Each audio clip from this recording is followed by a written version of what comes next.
बताना चाहिए था जनता को कि तुम्हारी गाड़ी में E20 डल रहा है अब। पर मैडम जल्दी मत करिए, थोड़ा समझ लीजिए। ठीक है, आप बताइए, लेकिन मगर सवाल तो आएंगे सर। पहले तो नितिन गडकरी जी ने कभी ये बात नहीं मानी थी कि एथेनॉल से माइलेज कम होती है।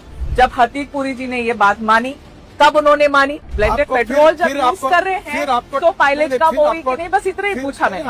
आप गलत बोलती हो, फिर समझो। देश की जनता अभी सीरियसली कंफ्यूज है कि नितिन गडकरी जी के पास पेट्रोलियम का पारभार है कि इनके पास ट्रांसपोर्ट का डिपार्टमेंट है। आप एथेनॉल के ब्रांड एम्बेसडर बन के बैठे हुए। सेंट्रल एक्साइज भी कम किया है एथेनॉल ब्लेंडेड पेट्रोल पर, इसके बावजूद भी पेट्रोल के दाम कम क्यों नहीं हुए?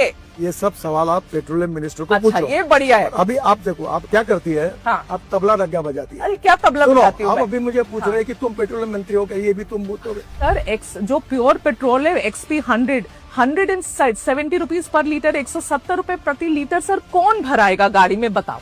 ये पेट्रोलियम विषय के जितने प्रश्न है ना, अब वो पेट्रोलियम मंत्री से ही बात करें। आपके बेटे की जो कंपनी है सियान एग्रो, उसकी नेट प्रॉफिट पिछले 5 सालों में 4500% ऊपर बढ़ गई है।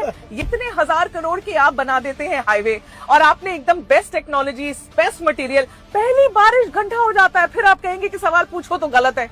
ऐसे कैसे? मैं एंटी नेशनल थोड़ी हो जाऊंगी सवाल पूछूंगी तो। मैं आपको दिल्ली देहरादून पूछूंगी, सर उस पे गड्ढे हुए थे सर। तो आप सबको पेड कैंपेन बोलेंगे, आप कहेंगे सब पेड कैंपेन है, सब ऐसे लोग हैं। ऐसे नहीं, जनता के भी सवाल है ना सर, कभी तो मान लेना चाहिए। अगर कोई बात झूठ बोलने से डिफेमेशन केस होती है। हाँ, आपने जो पढ़ा इसके ऊपर मैं आपके ऊपर डिफेमेशन केस भी कर सकता हूँ।